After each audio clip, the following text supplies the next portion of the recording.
சில நாட்களுக்கு முன்பு மனசுக்கு ஒரு நெருடலா ஒரு செய்திய தலைநகர் டெல்லியிலிருந்து வந்தது.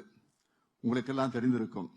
2025ஆம் ஆண்டுக்கான சாகித்ய அகாடமி விருதுகள் இறுதி செய்யப்பட்டு அறிவிக்கப்பட நிலையில ஒன்றிய அரசினுடைய கலாச்சாரத்துறை தலையீட்டால விருது அறிவிக்கக்கூடிய நிகழ்ச்சி ரத்து செய்யப்பட்டிருக்கு. இனி இது நடக்குமா என்று தெரியல. கலை இலக்கிய விருதுகளில் கூட அரசியல் குறுக்கீடுகள் பண்றது ஆபத்தானது. இப்படி ஒரு சூழல்ல தமிழ்நாடு அரசு ஆக்கப்பூர்வமான உரிய எதிர்வினை ஆற்றணும்னு பல்வேறு எழுத்தாளர்களும் கலை இலக்கிய அமைப்புகளை சார்ந்தவரும் எங்கிட்ட கோரிக்கை விடுத்திருக்கிறாங்க. இது காலத்தின் தேவைன்னு நாங்களும் உணர்ந்தே இருக்கிறோம்.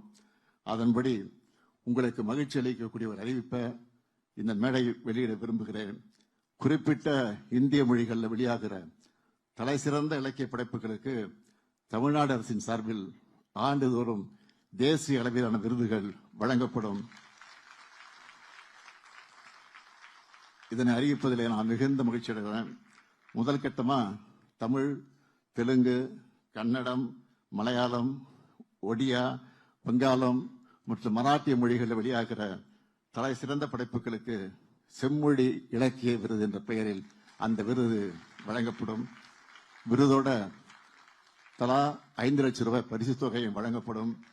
படைப்புகளின் இலக்கியத்தையும் வெளிப்படையான தேர்வுமுறையும் உறுதி செய்யும் விதமாக புகழ்பெற்ற எழுத்தாளர்கள், விருதாளர்கள் அடங்கிய குழு ஒவ்வொரு மொழிக்கும் தனியே அமைக்கப்படும். புரவலர் பணியை தமிழ்நாடு அரசு மன நிறைவோடு மேற்கொள்ளும். அடுத்து அமைய போறதும் திராவிட மாடல் 2.0 ஆட்சிதான். அப்போ இதைவிட பெரிய அளவில் உலகத்தோட கவனத்தை ஈர்க்கக்கூடிய வகையில் இந்த பன்னாட்டு திருவிழாவை நிச்சயமாக நடத்துவோம். தமிழ்நாடு முழுவதும் பல பிரம்மாண்ட உலகங்களை அறிவு கோயில்களாக எழுப்புவோம். அறிவுத்தை வளர்ப்போம். வெல்வோம் ஒன்றாக. நன்றி, வணக்கம்.